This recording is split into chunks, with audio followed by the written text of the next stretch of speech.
Is Ruben Gallego lying about the text? Nobody was supposed to look too closely at Ruben Gallego this week, but bros of a feather, as they say. Because when you come to the defense of your wingman and start attacking victims and survivors on Twitter, which is not a good look for a sitting senator, by the way, you might want to check your own closet first. Because the second somebody started pulling on threads or looking at the videos or looking at the questions he refuses to answer or the text messages or the details of how he hit his pregnant wife with divorce papers and then asked her to pay his attorney's fees, you'll start to see why there are some signs that we the people might have missed. This whole Swalwell Gallego gate and the recent Gallego scandal proves that Democratic men can be the worst type of dogs and often deeply dangerous ones too, because what's underneath this is one of the most absurd, sleazebag political implosions in Washington right now, okay? Dems are panicking over these forthcoming Ruben Gallego allegations and also over who's next. And we need to stop protecting them regardless of what team they're on, okay? Because he and his bud, Eric, are not the only ones, but he sure is making some fatal mistakes right now while he panics. And real quick, I'm Lauren Paritra. Willa Paritra is snoozing behind me. Stick around to the end because we've been reading all of our comments and we have some updates and notes for you guys. But if you're new here, we're going to ask you to take a moment to please make sure you're subscribed. Hit that subscribe button, hit that notifications bell. Find us wherever you listen to your podcast. Give us a 5-star rating, leave us a comment, save, share, hype. Hype is our love language. Consider every action you take as an FU to these predators and Looney Tunes doing terrible shit. Okay. So Ruben Gallego looks good on paper. I phone banked for this man. So how do you think I feel? He's a Harvard grad, Marine, raised by a single mom. He was deployed to Iraq in 2005, watched 22 Marines die in 8 months. He was the first Latino ever elected to represent Arizona in the Senate. So before I tell you what's about to go down, again, all allegedly for Will and I's sake, I need to tell you a little bit about his past as we move into the present and who this guy is who's been pledging blind loyalty to a toxic friend and essentially just demonstrating a whole new level of incompetence.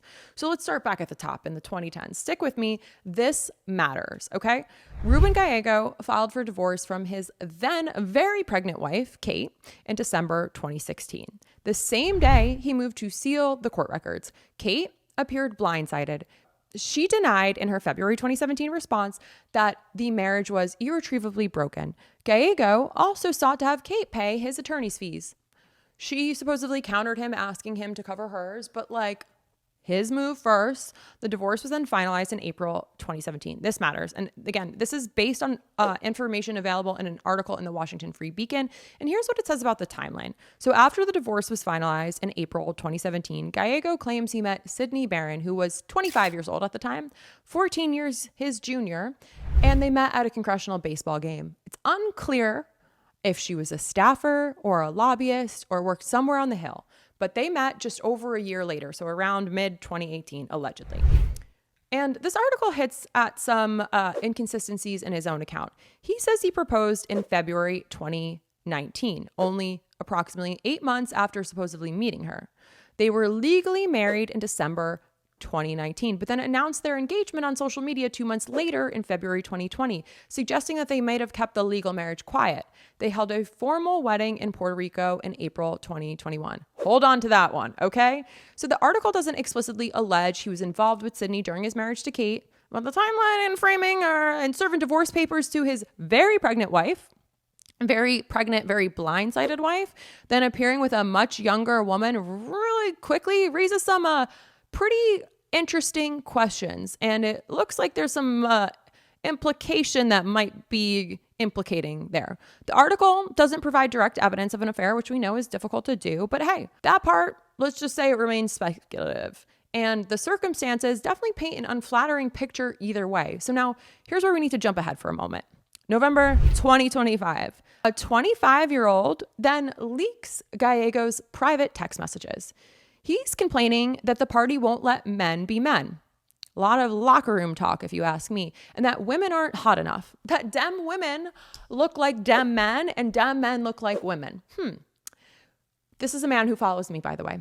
And when a man in power reduces women in his own party to whether they're attractive enough to Ruben Gallego, he's telling you how he sees women. He sees us as objects. He does not see us as independent beings. He doesn't see his colleagues as colleagues. He sees women as decorations. And women in politics, and all spaces for that matter, already get judged on our appearance enough. We get judged constantly while men walk into rooms looking like this and this and this, okay? So Gallego, you're a sitting senator and you're complaining that women aren't hot enough by your standards as if attractiveness is a qualification. If it was, none of you guys would have your fucking seats. And you're doing this in text message. And this tells every woman in this party that her ideas come second to how hot she is to Ruben Gallego. Before she gets to be taken seriously, she has to perform something for him visually. And that is fucking deplorable. That's disgusting. And he didn't deny these text messages. He called the leak heartbreaking because what's more devastating and heartbreaking than accountability? He then doubled down on the content. He said it was a reflection of what I've been saying the whole time. His defense of women aren't hot enough, he tried to spin as something around inclusivity. Now, here's where it gets really unhinged. That same month, this man had the gall to film himself outside of MAGA Mike Johnson's office reading aloud, fucking Melania Trump, Lady Einstein style, reading aloud Virginia Giuffre's memoir. Giuffre was one of the victims.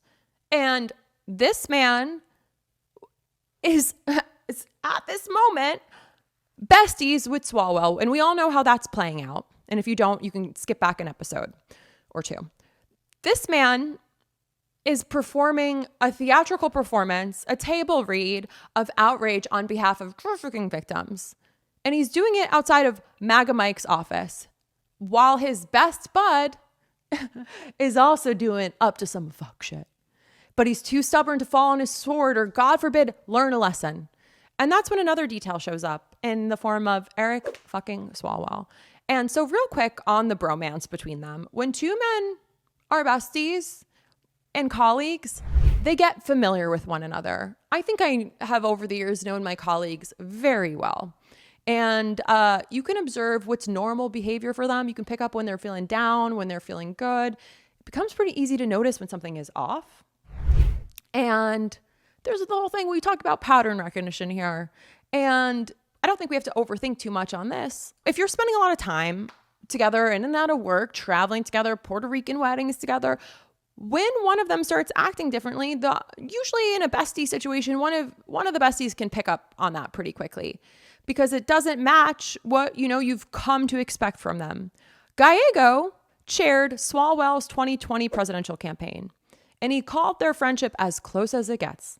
Then in 2021, Gallego got married at the Fairmont in El San Juan, Puerto Rico. The Daily Mail reported that he spent $2,000 in campaign funds at the resort on the day of his wedding. Swalwell spent nearly $2,000. He spent $1,522 in campaign funds at a hotel down the road the same day, using campaign money for his bestie's wedding, which is a federal crime, by the way, but who am I to say? One more detail. Gallego left his previous wife for the woman he married that day. His ex-wife was 9 months pregnant when this wall went down. The man texting about women needing to be hotter left his pregnant wife. A man of character, really, truly. What a guy. There's also a photo from the same year of a congressional trip to Qatar, paid for by a lobbying group. And it's of Gallego and Swalwell shirtless together. It is disgusting. So I don't want to hear a word from these men or men like them ever again in the future about attractiveness on a sliding scale of 0 with these two. And this photo resurfaced this week because Swalwell, as we know, resigned from Congress after multiple allegations went public. And if you guys have a problem with those words, then you can pay me because I am in monetization prison on YouTube and everything is a controversial topic. So that's the best we could do. The FBI called on him to come forward. His gubernatorial campaign is done and dusted. And then on April 11th, so a little bit before this, when the Swalwell allegations actually break, Gallego goes on X and said, when you are in first place, that's when they target you. Eric is a fighter and he will win the governor's race. 3 days later, he reversed course. And there's also some other tweets we're gonna scatter in or work up to. But 3 days later, before this press conference came on April 14th, which was led by women, nobody wanted to hear the story. You guys are asking, why now? Why now? Here's why. One, you guys didn't want to listen until this very moment. You, as in the general population. Women had to break their backs to get this story, to break this story to mainstream media. Legacy media wasn't going to do it. Republicans were sure as shit going to do it right after the California jungle primary. So that way they would have gotten a really big leg up. We don't want predators in position of power. I don't care what stage of the race it is. And so that's why for that. And a reporter asked him directly, you have future political ambitions. How can you trust if you don't know your best friend was engaging in inappropriate behavior? And let's look at this clip. You have future political ambitions. How can people trust you to run for higher office if you didn't know that your best friend was engaging in even inappropriate behavior? Look, I messed up. I'm human. I trusted this man. I messed up. I'm human. How about can you just find a lick of empathy for victims, survivors, for the majority of women who have experienced something like this in their life, for your colleagues, for your peers? No. And look at his body language. So look at it. And also, I hate to ask you to do this, but take a look at his facial hair. And if you're listening to this one, there's a lack of it. And then after the scandal broke, Gallego quietly changed the style of his beard. The explanation online is he was distancing himself from an appearance from footage connecting him to Swalwell. A beard change, eh? A mid-scandal facial hair change, huh? People don't usually rebrand their face when they have nothing to hide. Look at Laura Loomer, okay? The dominoes have a pattern, and these dominoes also both happen to be suspiciously, actively posting about their wives, just saying. And the day I come in with brown hair for the first time in my life, just know some shit went down. Okay? I'm kidding. But I don't know.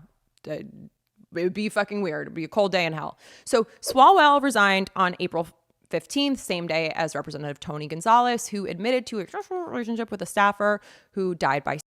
Both resigned hours before expulsion proceedings were set to begin. AOC said the structure silencing victims still exists. I mean, absolutely. Look at these texts. Look at these tweets. They're still up. Now, 4 days later, Gallego is the subject. And people, including Florida Representative Anna Paulina Luna, are talking about a woman who's about to come forward, hasn't spoken yet, but she has attorneys. Representative Luna went on CBS News and she posted a message on X urging Senate Majority Leader to look into the allegations against one of your senators that are very disturbing. On air, she confirms it's Gallego, and a woman is preparing to come forward with attorneys. The incident was in nature. The allegations involve purchasing someone for. She pointed to his closeness with Swalwell as context. Thune's office confirmed this matter is under investigation. It's worth noting here that Luna is a Freedom Caucus member who has made hella unsubstantiated claims before. She is not a neutral messenger. We don't yet have evidence of what is happening, and that is not at least public.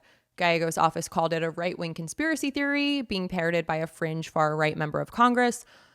Fringe far-right member of Congress is correct, but as we've seen with even the fringest and the wackiest, like the Marjorie Taylor Greenes of the world, even a broken clock is right at a certain time in the day. So she said he has not yet been contacted by the ethics committee. And listen, I wouldn't be talking about this if I didn't have insider information too. Here's what's verified. Gallego texted that women in his party weren't hot enough. He did spend campaign funds at his own wedding. He publicly and privately defended a man now under FBI investigation and only reversed course when the reporting made it impossible not to. He admitted he heard rumors for years and said nothing. He filmed himself performing outrage on behalf of trafficking victims while covering for his bestie. And now there is reportedly a woman preparing to come forward, and there's more. Gallego's office is saying it's all BS. We shall see. Time will tell. He wanted to be the Democratic hero of 2028, and right now he's hoping nobody asks any more questions or looks any closer. So this is a man, again, who talked publicly about a culture that protects powerful men and is now sitting on the other side of that conversation. They have a senator who should have checked his own shit out and thought a little bit more before opening his own mouth. But Gallego isn't the last name on this list, because the funny thing about California's most performatively progressive congressmen is it turns out some of them have been very busy. There's one in particular, big social media presence, lots of posts about women, women's rights, very passionate, visible, and very suddenly interested in saying absolutely fucking nothing. We're time to go quiet, bud. So this guy has been in the same rooms and same circles as Swalwell and Gallego for years, bros of a feather, remember?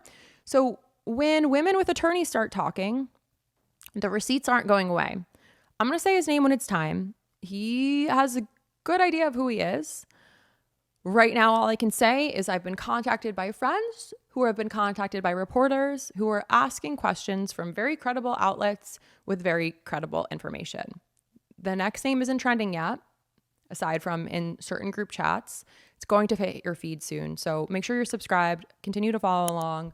And the updates are, you guys, I have 5 strikes on YouTube. My content is constantly dinged as controversial topics. It's unclear which words are attributing to that. So I have to play it extremely safe if I want to be able to continue to do this work. I fund 100% of my work, and 100% of what I earn goes into editing. So that way I can sometimes sleep and not ever have to deliver you guys AI slop. So do me a solid, make sure you're subscribed, make sure you're listening to us wherever you get your podcast, leave us a positive rating, hype where you can. And we've had a lot of audio and technical issues as of last 2 weeks. Finally got it sorted out. Thank you for your patience. We've had monitors, mics, multiple mics, cords, cables, everything busted. We're finally back in business. Once it's stable enough for, let's just give us like a week or two, we're going to move to that chair in the back. So that way I am more in an inviting position so I could get back to tossing Willow the ball and talking shit with you all.